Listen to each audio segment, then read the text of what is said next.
জয় যিশু। আপনার পাশে যিনি বসে আছেন তাকে হ্যান্ডশেক করে বলেন, যিশু আপনাকে ভালোবাসে। বলুন, যিশু আপনাকে ভালোবাসে।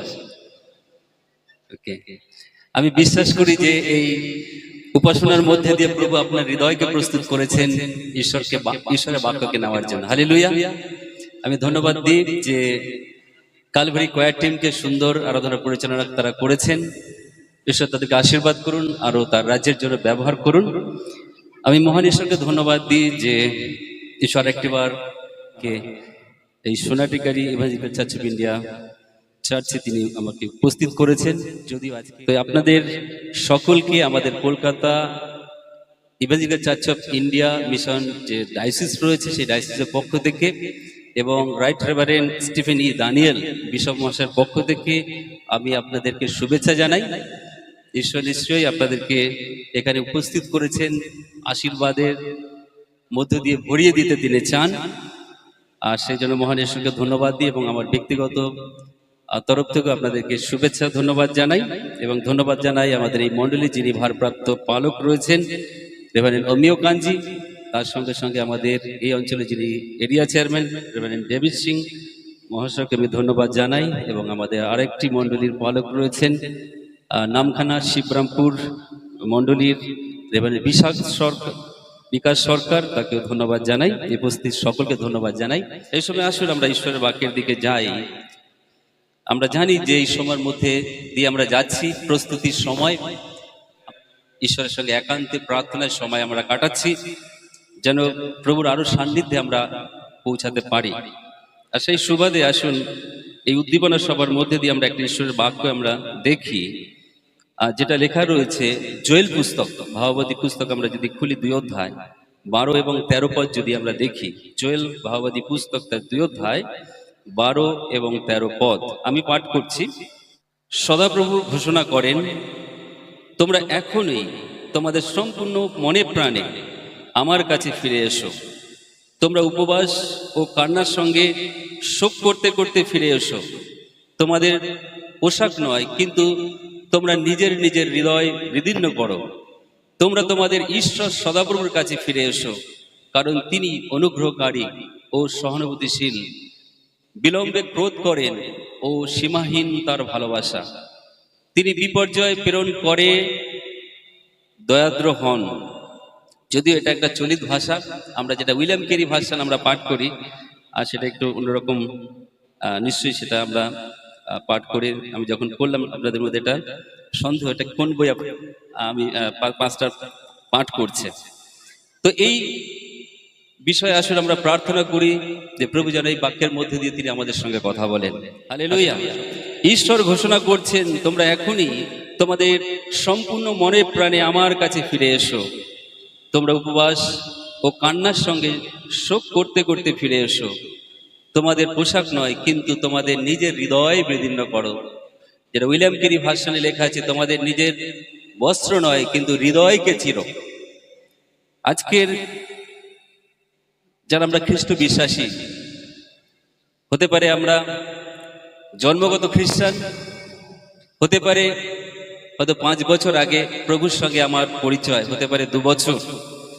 কিন্তু যখন আমাদের জীবনে প্রথম সাক্ষাৎ আমাদের হয়েছে, যখন প্রথম এনকাউন্টার হয়েছে প্রভু যীশু খ্রিস্টের সঙ্গে, আর যখন তাকে আমাদের জীবনকে সমর্পণ করেছি এবং স্বীকার করেছি, প্রভু তুমি আমার উদ্ধারকর্তা, তুমি আমার পিতা, আর হয়তো প্রতিজ্ঞা করেছিলাম আমি যতদিন এই পৃথিবীতে থাকবো ততদিনই আমি তোমার সেবা করব। এই প্রতিজ্ঞা করার ক্ষেত্রে, প্রভুকে স্বীকার করার ক্ষেত্রে সেই মুহূর্তে আমাদের একটা উপলব্ধি ছিল। সেই উপলব্ধি কি? অনুতাপের উপলব্ধি,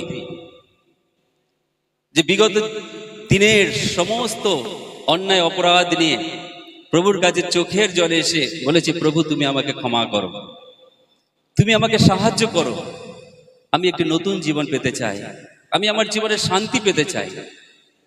আর যখন প্রভুর কাছে আপনি আত্মসমর্পণ করলেন, প্রভু তিনি বললেন আমি তোমাকে ক্ষমা করেছি।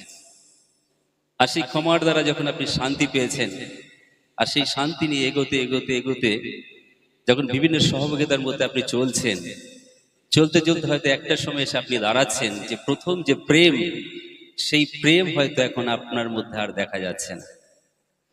আপনার মধ্যে কোনো পার্থক্য নেই জগতের মানুষের সঙ্গে। আপনি হয়তো সেই নর্মাল জীবন যাপন করছেন, কিন্তু আজকে প্রভু বলছেন, আবার আমাদেরকে চেতনা দিচ্ছেন, তোমরা চোখের জলে উপবাস সহকারে শোক করতে করতে আমার কাছে ফিরে এসো। আজকের এই লেন্থ পর্ব 40টা দিন হয়তো অনেকে অনেক কিছু প্রতিজ্ঞা করেছি ঈশ্বরের সঙ্গে, প্রভু আমি তোমার আরো কাছে আসতে চাই। হয়তো আপনার জীবনে কিছু অভ্যাসকে আপনি পরিত্যাগ করার ক্ষেত্রে আপনি প্রতিজ্ঞা করেছেন, আমার জীবনে এই অভ্যাসগুলো রয়েছে, প্রভু আমি চাই এগুলো ছাড়তে। তো আজকের এই বাক্যের মধ্যে দিয়ে প্রভু আমাদেরকে বলতে চাইছেন যে আজকের আমরা কোথায় দাঁড়িয়ে আছি, যে প্রথম যে প্রেম, সেই প্রেম থেকে আমরা কি সরে পড়েছি। তাই আজকে ঈশ্বর আমাদেরকে এই কথা বলছেন, তোমরা আমার কাছে ফিরে এসো, তোমরা আমার কাছে ফিরে এসো। আর সেটা কিভাবে? তোমাদের নিজের বস্ত্র ছিঁড়ে নয়, হৃদয়কে চিরে। আজকে আমরা যতজন এখানে বসে আছি, কেউ আমরা বলতে পারবো না যে চিরদিন আমরা এখানে থাকবো। আছি কেউ? কোনো টাকা, কোনো ক্ষমতা, কোনো শক্তি, কোনো জ্ঞান দ্বারা আপনি চিরদিন এই পৃথিবীতে থাকবেন না, আমরা কেউ থাকতে পারবো না।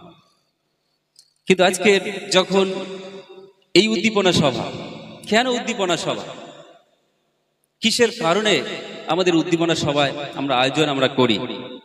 উদ্দেশ্য একটাই, তার কারণ অনেক সময় আমাদের মধ্যে সেই উৎসাহ থাকে না প্রভুর সঙ্গে চলার জন্য। আমরা হতাশার মধ্যে আবার ডুবে যাই, আমরা সেই অন্ধকারের মধ্যে আবার হারিয়ে যাই। সেই কারণেই আবার এই ধরনের প্রার্থনা সভা, উদ্দীপনা সভা, যেন নিজেকে আমি আবার খুঁজে পাই, প্রভুর কাছে আবার নিজেকে যেন নিজেকে নিয়ে আসতে পারি, এই জন্য উদ্দীপনা সভা। সেই জন্য আজকের যখন এই বাক্যের মধ্যে দিয়ে যদি দেখি, বাইবেলের নতুন নিয়মে পরিষ্কার করে একটা কথা বলে, প্রভু যীশু যখন শিক্ষা দিচ্ছিলেন, সেখানে লূক লিখিত সুসমাচার তার 15 অধ্যায়ে যদি আমরা দেখি, আর সেখানে সেই হারানো পুত্রের গল্প আমরা দেখতে পাই। 15 অধ্যায় থেকে আমরা দেখি যে সকলেই এই কাহিনী আমরা জানি যে যীশু খ্রিস্ট সেই অপব্যয়ী পুত্রের কাহিনী তিনি তুলে ধরেছিলেন, যেখানে এক ব্যক্তির 2 সন্তান ছিল, আর সেই সন্তানদের মধ্যে যে ছোট, সেই সন্তান ছিল অবাধ্য। আর সেই অবাধ্যর কারণে তার বাবার কাছে এসে বলল, তার সম্পত্তির সমস্ত ভাগ সে চাইল, বাবা আমাকে সমস্ত সম্পত্তির ভাগ ফিরে দাও। আর সেই কথা শুনে বাবা অনেক কষ্ট পেয়েছিলেন, তিনি বলেছিলেন, আমার যা সম্পত্তি সবকিছু তোমার, তোমাদের। কিন্তু সে জোরপূর্বক বলল, না আমারটা আমাকে দিয়ে দাও। আর সমস্ত সম্পত্তির ভাগ নিয়ে সে কি করলো, দূর দেশে চলে গেল। আর দূর দেশে চলে যাওয়ার ক্ষেত্রে সে কি করলো, তার সমস্ত সম্পত্তি সে নষ্ট করে ফেলল। আর সেই সম্পত্তি নষ্ট করার ক্ষেত্রে যখন সমস্ত কিছু শেষ হয়ে গেল, আর সেই সময় তার বাস্তব একটা কঠিন পরিস্থিতির মধ্যে তাকে পড়তে হয়েছিল, তাকে বাঁচবার জন্য। আর সেই জন্য সে একটি কাজকে খুঁজে পেয়েছিল, সেটা শুয়োর চড়ানো কাজ। যে ছেলেটি কোনোদিন কোনো কাজ করেনি, যে ছেলেটির বাড়ির সমস্ত প্রকার আরাম ছিল, সমস্ত প্রকার সম্পত্তি ছিল, চাকর বাকর সমস্ত কিছু ছিল, কিন্তু যখন সে শূন্য হয়ে গেল, নিঃস্ব হয়ে গেল, কঠিন পরিস্থিতির মধ্যে পড়ল, সেই মুহূর্তে এসে সেই ছেলেটি সে চিন্তা করছে যে আমি আমার পিতার বিরুদ্ধে এবং আমি আমার স্বর্গের ঈশ্বরের বিরুদ্ধে আমি পাপ করেছি। আর সেই কষ্টের মধ্যে পড়ে যখন সে কষ্ট করছিল, সেই মুহূর্তে তার চেতনা আসলো যে না, আমি আমার বাবার কাছে ফিরে যাব, আমি আমার বাবার কাছে গিয়ে আমি পা দুটো জড়িয়ে ধরে বলবো, বাবা তুমি আমাকে ক্ষমা করো। আজকের এই প্রভু যিশুর যে কাহিনী, এই কাহিনীর মধ্যে দিয়ে আজকের যে জোয়েল পুস্তক 12 অধ্যায়, এই 2 অধ্যায় 12 থেকে 13 পদ, যে আমি উপবাস সহকারে চোখের জলে হৃদয়কে ছিঁড়ে আমি পিতার কাছে আমি ফিরে যাব। ঈশ্বর বলছে আমার কাছে ফিরে আসো। তার কারণ আজকের সেই ছেলেটি যখন বাস্তব পরিস্থিতির মধ্যে পড়লো, তখন সে উপলব্ধি করলো তার বিগত জীবনের সমস্ত বিষয় সে স্মরণ করছে, আমি কি ভুল করেছি, আমি কি অপরাধ করেছি, আজকের আমার ভুলের কারণে, আমার অন্যায়ের কারণে আজকের আমার এই পরিস্থিতি। আর যখন তার এই চেতনা, আর সেই চেতনার কারণে সে নিজেকে কি করছে, চিড়ছে, নিজেকে ভাঙছে, আর সেই মুহূর্তে হয়তো সে চোখের জলে সে অনুতাপ করছে এবং বলছে যে আমি আমার পিতার কাছে ফিরে যাব। তাই আমি আপনাদেরকে বলতে চাই, আপনারা আমার সঙ্গে বলুন, বলুন আমি, বলুন আমি বাড়ি ফিরে আমার পিতার কাছে যাব, আমি আমার পিতার কাছে যাব। অর্থাৎ এই যে ছেলেটি যখন বাস্তব কঠিন পরিস্থিতির মধ্যে ছিল, তখন সে উপলব্ধি করছে আমি আমার পিতার কাছে ফিরে যাব। আর যখন সে ফিরে যাবে, সেই অবস্থা ছিল তার শূন্য অবস্থা, রিক্ত অবস্থা, তার কিচ্ছু ছিল না। আজকের যখন আমরা উদ্দীপনার কথা বলি, যে উদ্দীপনা আমরা পাই না, তার কারণ গলাতীয় পত্রে যেরকম 2:20 বলছে যে আমি খ্রিস্টের সঙ্গে কুশারোপিত হয়েছি, আমি আর জীবিত নই। যারা আমরা খ্রিস্ট বিশ্বাসী, যখন আমরা এটা বিশ্বাস করি যে খ্রিস্টের সঙ্গে আমি মৃত্যুবরণ করেছি, কিন্তু অনেক সময় আমরা এই উপলব্ধি থেকে সরে যাই, আমি আবার বা আমরা আবার সেই আমার আমিত্বর সেই জায়গায় নিজেকে নিয়ে আসি। আর সেই কারণে অনেক সময় আমরা কি হয়, অনেকটা দূরে চলে যাই ঈশ্বর থেকে, অনেকটা সরে পড়ি, যেভাবে এই ছেলেটি সরে গিয়েছিল। আর যখন সে কষ্ট পাচ্ছিল, যন্ত্রণা পাচ্ছিল, ক্ষুধার জ্বালায় সে ক্লান্ত হচ্ছিল, তার কোনো বিশ্রাম ছিল না, কিছুই ছিল না। আর তখন সে উপলব্ধি করছে যে আমি অন্যায় করেছি, অপরাধ করেছি। অর্থাৎ সেইটাই তার মধ্যে এমন একটা চেতনা আসলো, সেই আমিত্ব ভাবটাকে সে নষ্ট করে ফেলেছে। আর তার মধ্যে আর আমিত্ব নেই, অর্থের সেই লাগার ক্ষমতা তার মধ্যে নেই, সে নিঃস্ব। সেই জন্য যতক্ষণ না পর্যন্ত আমরা নিজেদেরকে সেই অবস্থায় নিয়ে যেতে পারছি, ততক্ষণ পর্যন্ত আমাদের কিন্তু আত্মিক উদ্দীপনা আসবে না। তার কারণ ঈশ্বর যখন আমাদেরকে সৃষ্টি করেছেন, 3টে সত্তা দিয়ে আমাদেরকে সৃষ্টি করেছেন। সেটা হচ্ছে কি, দেহ, মন, প্রাণ, অনেকে বলে বডি, স্পিরিট, সোল। সোল যেটাকে বলছে আমরা প্রাণ বলতে পারি বা মনও বলতে পারি, স্পিরিট হচ্ছে আত্মা। কিন্তু ম্যাক্সিমাম মানুষ এই প্রাণ এবং শরীর নিয়ে চলে। সেই জন্য গলাতীয় পত্রে বলছে তোমরা আত্মার বশে চলো, আত্মার ভাব জীবন।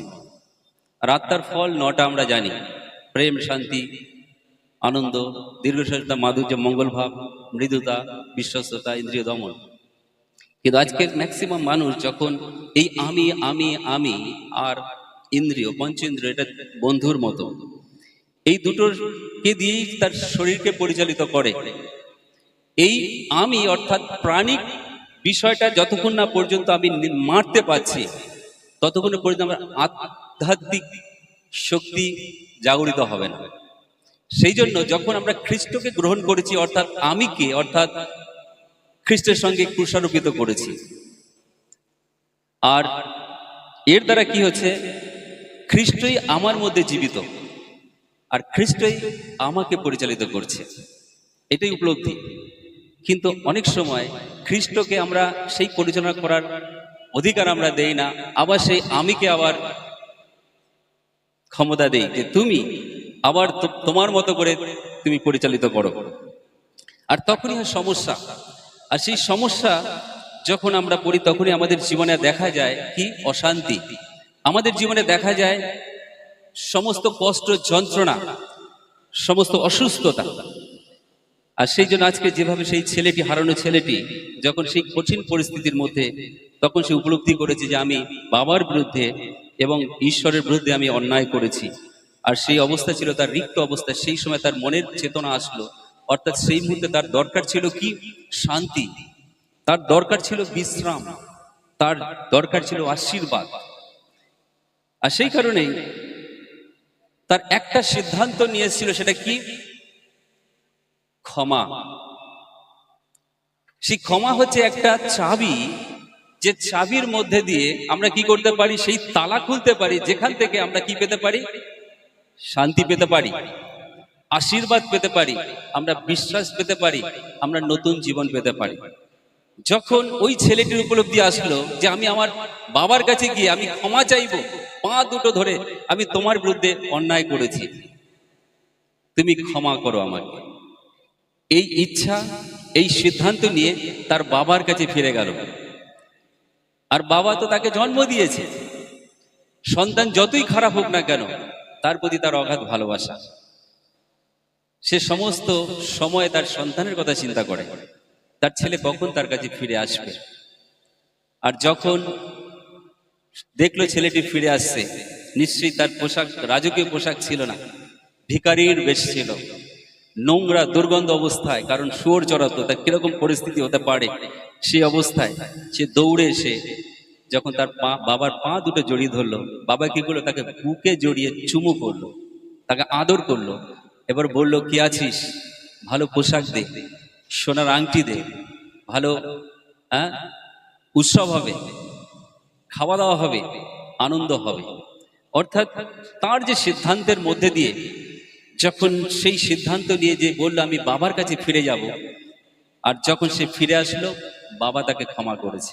আজকে খ্রিস্ট জীবনেও আমরা যখন খ্রিস্টকে গ্রহণ করার পরেও যখন আমরা ঈশ্বর থেকে সরে যাই, সেই জন্য ঈশ্বর বাক্যে জোয়েল পুস্তক এটাই বলছে যে তোমরা উপবাস সহকারে চোখের জলে তোমরা ঈশ্বরের কাছে ফিরে যাও, ঈশ্বরের কাছে ফিরে এসো।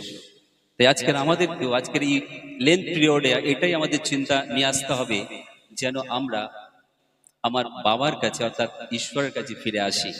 সেটা কিভাবে?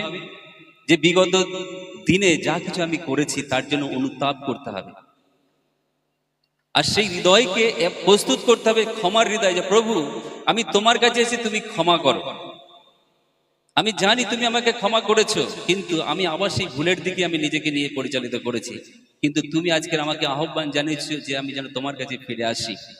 আজকের এই সময় উদ্দীপনা সবার মধ্যে সকল কিছু আহ্বান জানাচ্ছেন, যেন আমরা ঈশ্বরের কাছে ফিরে আসি। কিভাবে ফিরবো? সেটা যেন ক্ষমার হৃদয় আমাদের মধ্যে থাকে, অনুতাপের হৃদয় থাকে, চোখের জল যেন থাকে, এবং শূন্য হৃদয় যেন থাকে, যে সেখানে আর আমি বলে কিছু নেই, প্রভুই সবকিছু, তিনি যেভাবে আমাকে চালাবেন আমি সেভাবে চলব। যখন এইভাবে আমরা তার কাছে ফিরে আসি, নিশ্চয়ই প্রভু আমাদেরকে গ্রহণ করবেন এবং ওই ছেলেটির মতোই বলবেন, কে আছিস? আজকের উৎসব হবে, একে ভালো পোশাক দাও, একে আংটি পরাও। আর যখন সেই ছেলেটি বাবার কাছে ফিরে আসলো, তার হারিয়ে যাওয়া সমস্ত আরাম, সমস্ত সুখ, সমস্ত শান্তি সে ফিরে পেল। আজকের ঈশ্বরের কাছে সেই শান্তি, সেই সুখ সবকিছু রয়েছে, কিন্তু আজকের আমরা ভুল করে এই জগতের মাঝে সেই সুখ, সেই শান্তিকে খুঁজছি। অর্থাৎ ঈশ্বরকে আমাদের জীবনে নিয়ন্ত্রণ করতে না দেওয়া, অর্থাৎ আমরাই আমাদেরকে নিয়ন্ত্রণ করছি, সেই কারণেই আমরা সমস্যার মধ্যে রয়েছি। আজকের প্রত্যেক ঈশ্বর আহ্বান জানাচ্ছেন যেন আমরা ঈশ্বরের কাছে ফিরে যাই, অনুতাপ সহকারে, ক্ষমার হৃদয়। প্রভুর কাছে সব রয়েছে, তিনি দিতে চান, কিন্তু একটা সিদ্ধান্ত, সেটা কি? প্রভু তুমি আমাকে ক্ষমা করো, আমি তোমার কাছে আসতে চাই। সেই জন্য আমি আপনাদেরকে বলছি এইটাই, যে আমি আমার পিতার কাছে যাব। আবার বলুন, আমি আমার পিতার কাছে যাব, কারণ তার কাছে সব রয়েছে, সবকিছু রয়েছে। আপনি কি চান? আরোগ্যতা রয়েছে, আপনার যদি টাকা দরকার সেটা রয়েছে, যদি আপনার শান্তি দরকার সেটা রয়েছে, যদি সুখ দরকার সেটা সবকিছু তার কাছে রয়েছে। শুধু আপনার উপরে নির্ভর করছে সেইগুলো গ্রহণ করা তার কাছ থেকে। সেই জন্য অবশ্যই আমাদের প্রত্যেককে তার কাছে ফিরে যেতে হবে এবং তাকে কর্তৃত্ব করতে হবে। গালাতীয় পত্র আমরা খুলি, গালাতীয় 2 অধ্যায় 20 পদ দেখে কি লেখা রয়েছে, কেউ একজন পড়বেন। খ্রিস্টের সহিত আমি ক্রুশারোপিত হইয়াছি, আমি আর জীবিত নই, কিন্তু খ্রিস্টই আমাদের জীবিত আছেন। আর এখন মাংসে থাকিতে আমার যে জীবন আছে তাহা আমি বিশ্বাসে ঈশ্বরের পুত্রে বিশ্বাসেই যাপন করিতেছি। তিনিই আমাকে প্রেম করিলেন এবং আমার নিমিত্তে আপনাকে প্রদান করিলেন। হালেলুয়া। আমি খ্রিস্টের সঙ্গে ক্রুশবিদ্ধ হয়েছি। আমি আর জীবিত নেই, কিন্তু খ্রিস্টই আমার মধ্যে জীবিত আছেন। আর এই শরীরে আমি যে জীবন যাপন করছি তা আমি ঈশ্বরের পুত্রের বিশ্বাস দ্বারাই যাপন করছি। তিনি আমাকে প্রেম করেছেন ও আমার জন্য নিজেকে প্রদান করেছেন। অর্থাৎ প্রভু যিশু তিনি আমাদের জন্য প্রদান করছে। আজকে লেন্ট পিরিয়ডে এটাই যে গুড ফ্রাইডে উদযাপন করব, প্রত্যেক বছরই উদযাপন করব, কিন্তু তার দ্বারা আমার জীবনে কি পরিবর্তন হচ্ছে? তার কারণ আমাদের প্রত্যেকের প্রত্যাশা খ্রিস্টেতে রয়েছে, তাকে বিশ্বাস করেছি তাকে। কারণ আমরা এটা জানি যে যারা বিশ্বাসী, এটা আমাদের চিরস্থায়ী জায়গা নয়। আমাদের বাসস্থান কোথায়? স্বর্গের রাজ্যে। তা স্বর্গের রাজ্যে যাওয়ার ক্ষেত্রে কোয়ালিফিকেশন রয়েছে। স্বর্গে তো এমনি যাওয়া যাবে না, স্বর্গ হচ্ছে পবিত্র স্থান।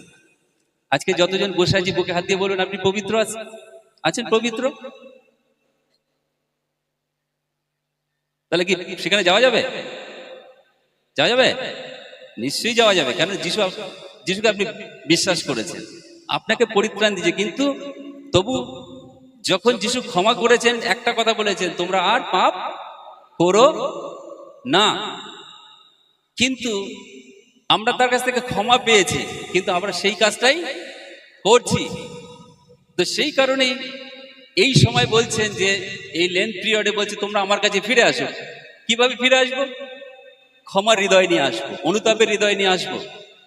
এবং এটাই যে আমরা স্বর্গে যেতে চাই, কিন্তু স্বর্গ এমন একটি জায়গা, সেখানে বিনা কোয়ালিফিকেশনে যাওয়া যাবে না। কারণ ঈশ্বর বলছেন আমি পবিত্র, আর আমার কাছে যদি কেউ আসতে চায় তাকে পবিত্র হতে হবে। সে বাইবেল বলছে আমি পবিত্র, তোমরা পবিত্র হও। তাই সেই পবিত্র হওয়ার জন্যই যখন কোশ্চেন এটা, আমি তো পবিত্র নই, কিন্তু মৃত্যুর আগ পর্যন্ত সেই প্রস্তুতিকরণ, সূচীকরণ, অর্থাৎ আমরা চার্চে আসি, আরাধনা করি, সহযোগিতা করি, সুসমাচার প্রচার করি এবং উপবাস করি, বাইবেল পড়ি, সমস্ত কিছুই কি যেন আমি নিজেকে আরো আরো আরো পারফেক্ট করতে পারি। আর এইটাই যখন আপনি এইভাবে যখন খ্রিস্টকে আপনার জীবনে কর্তৃত্ব করতে দেবেন, অর্থাৎ তখনই আপনার আত্মা উদ্দীপ্ত হবে, আত্মা শক্তিশালী হবে এবং আপনার মাংস তখন দুর্বল হবে। যতক্ষণ পর্যন্ত মাংস দুর্বল হবে না, ততক্ষণ পর্যন্ত আপনার জীবনে উদ্দীপনা আসবে না। আপনার জীবনে উদ্দীপনা আসবে জগতের সমস্ত আকর্ষণ দ্বারা আপনি মেতে থাকবেন। আপনি যদি চারিদিকে জগতের চারিদিকে আপনি দেখেন, বিভিন্ন মানুষ বিভিন্নভাবে ধর্মকে উদযাপন করছে, কিন্তু তার মধ্যে আপনি প্রকৃত ধার্মিকতাকে খুঁজে পাবেন না। কোথায় ধর্ম, কোথায় ধার্মিকতা? পাবেন না। কিন্তু আজকের ঈশ্বর আমাদেরকে আলাদা করেছেন, পৃথক করেছেন, আমাদের একটা প্রত্যাশা দিয়েছেন কি একদিন আমরা স্বর্গে যাব। কারণ প্রভু যিশু পৃথিবীতে এসেছেন, তিনি ক্রুশবিদ্ধ হলেন, তিনি পুনরুত্থিত হলেন, তিনি সশরীরে স্বর্গে গেলেন। এটাই প্রত্যাশা যে আমাদের যিশু তিনি মৃত নন, তিনি জীবন্ত। তিনি দেখিয়েছেন যে স্বর্গ বলে কিছু আছে। আর তিনি বলেছেন আমি পথ, আমি সত্য, আমি জীবন, যে আমাতে থাকে সে স্বর্গে, সে পিতার নিকট যেতে পারে। তা সেই জন্য আজকে আপনাদের প্রত্যেক উৎসাহিত করি, যে উৎসাহিত এটাই যে শুধুমাত্র আমি যখন জিজ্ঞাসা করেছিলাম আমি আমার পরিবার, নাকি ছিল কি আমি আমার পরিবার সদাপ্রভুর সেবা করব, প্রশংসা করব। তো এই জন্য আমি প্রত্যেক উৎসাহিত করি যে আমরা যখন যিশুকে বিশ্বাস করেছি, কিন্তু সেই বিশ্বাসকে আরো শক্তিশালী করতে হবে। সেই জন্য প্রত্যেকটা সময়ে, প্রত্যেকটা দিন শুধু 40 দিনের জন্য নয়, যতদিন আমি বেঁচে থাকবো পৃথিবীতে ততদিনই যেন অনুতাপের সঙ্গে প্রভুর কাছে সবসময় সমর্পিত জীবন যাপন করি। আর এই চিন্তা আমাদের মধ্যে যেন থাকে আমি মৃত, যে জীবন আমার আছে খ্রিস্টের দ্বারা জীবন, খ্রিস্টই সবকিছু। যখন এইভাবে আপনি করবেন, তখনই আপনি দেখতে পাবেন আপনার জীবনে আশীর্বাদ, আপনার জীবনে শান্তি, আপনার জীবনে কত সুন্দর।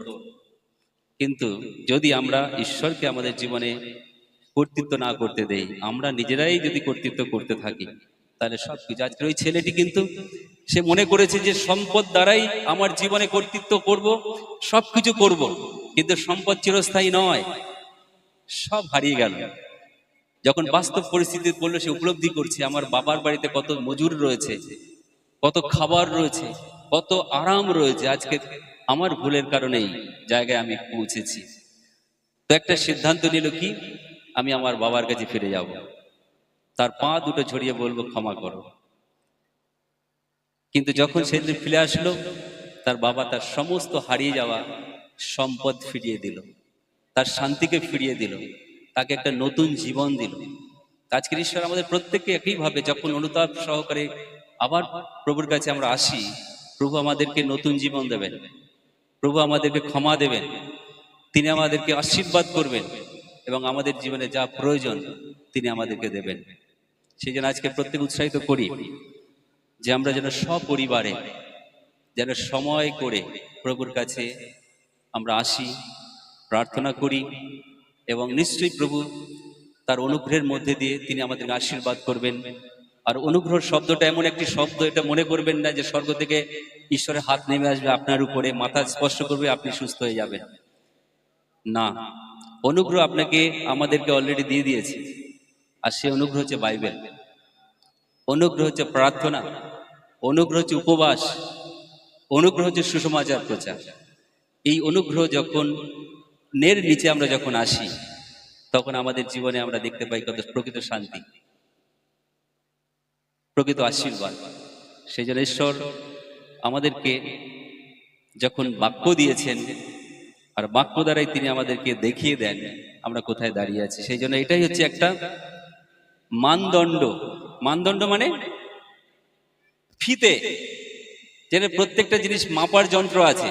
তা আমরা আমাদেরকে কি করে মাপবো? নিশ্চয়ই আপনি যখন পোশাক আশাক আমরা ছেলেরা আছে, যখন দর্জির কাছে যাবেন একটা মাপ নেয় জামা প্যান্টের। কিন্তু যখন আধ্যাত্মিক জীবনের পরিমাপ আমরা কিভাবে করতে পারি, তার মানদণ্ড হচ্ছে ঈশ্বরের বাক্য। যখন আমরা বাক্যের কাছে আসি, আমরা দেখতে পাই আমাদের ভুল কোথায় রয়েছে, আমাদের অযোগ্যতা কোথায় রয়েছে। আর প্রভুর বাক্য আমাদেরকে বলে তুমি এখান থেকে বেরিয়ে এসো, চেতনা দেয়। সেই জন্য আজকের আমি সকলকে এটাই বলে উৎসাহিত করি যে উদ্দীপনা কখন আসবে? যখন আপনি নিজেকে মারবেন। নিজেকে মারা মানে এটা নয় আমি কে মারা। আমরা সবসময় আমি আমি আমি আমি আমি আমি এই আমিকে যখন মারবো, তারপরেই প্রভু আমাদের মধ্যে জাগরিত হবে। আর সেই জন্য আজকে এটাই যে যখন আমরা খ্রিস্টের কাছে আসি, ফিরে আসি, যে চোখের জলে অনুতাপের হৃদয়ে কান্না নিয়ে হৃদয়কে চিরে শূন্য হৃদয়ে আসি, যেন কিছুই না থাকে, তাহলে দেখবেন ঈশ্বর আপনাকে সুন্দর করে গড়বে। সেই ঈশ্বর হচ্ছে সেই কুমোর, আমরা সেই মাটি, আর তিনি আমাদেরকে মোল্ড করবেন, তৈরি করবেন, যা কিছু আবর্জনা থাকবে তিনি ফেলবেন, একটা সুন্দর রূপ দেবেন, আর সেটা কাজে আসবে।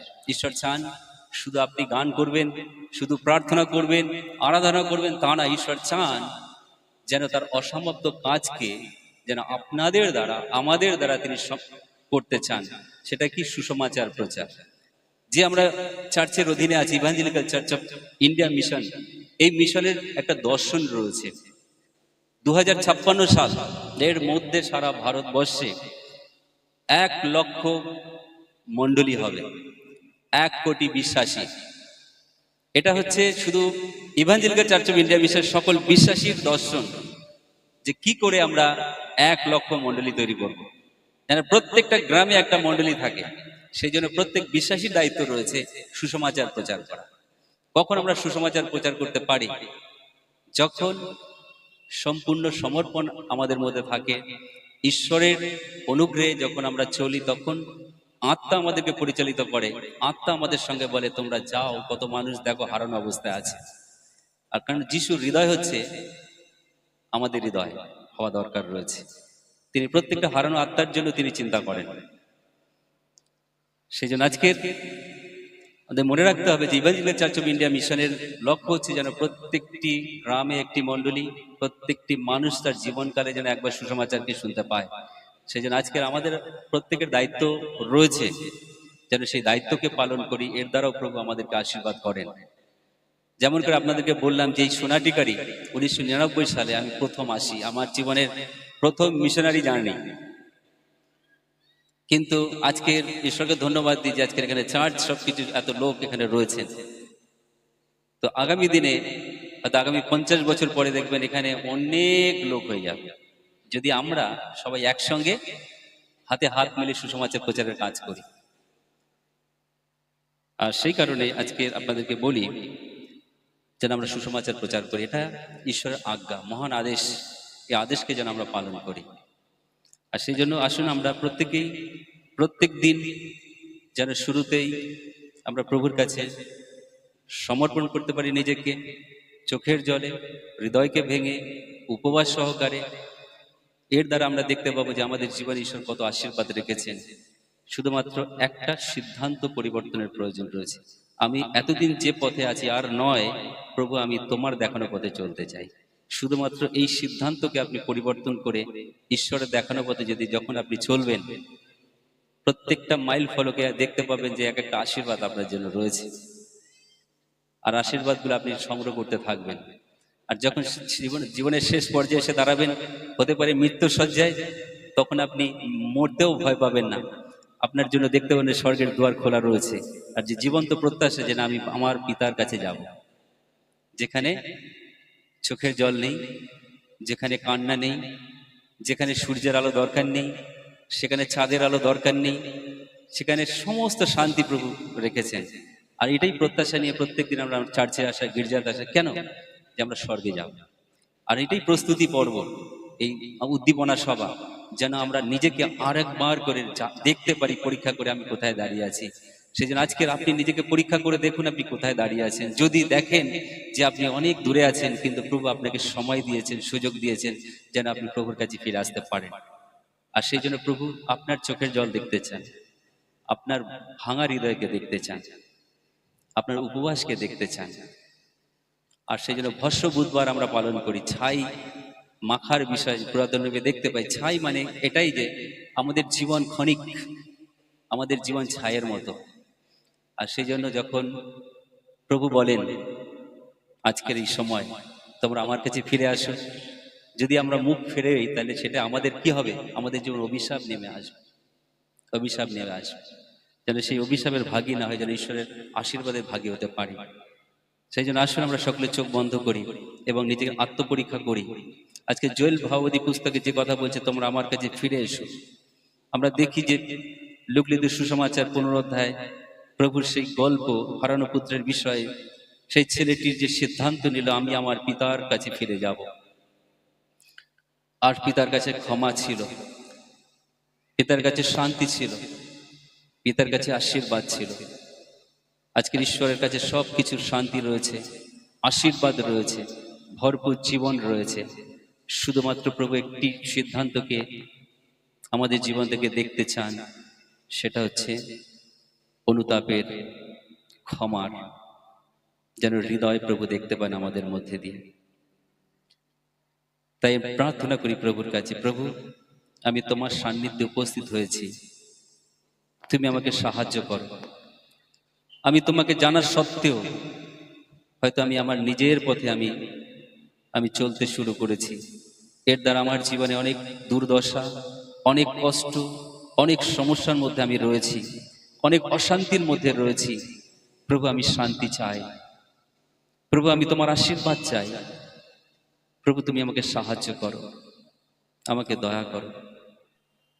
পবিত্র পবিত্র বাহিনীগণের সদাপ্রভু তোমায় ধন্যবাদ দিই বাক্যের জন্য। প্রভু তুমি চেতনা দিলে যেন আমরা তোমার কাছে ফিরে আসি, যেন অনুতাপের হৃদয় নিয়ে, বিশ্বাসের হৃদয় নিয়ে, ক্ষমার হৃদয় নিয়ে। প্রভু বিশ্বাস করি যে প্রভু তুমি আমাদেরকে এই সময় ক্ষমা করেছো, আমরা প্রত্যেকে তোমার কাছে ফিরে এসেছি।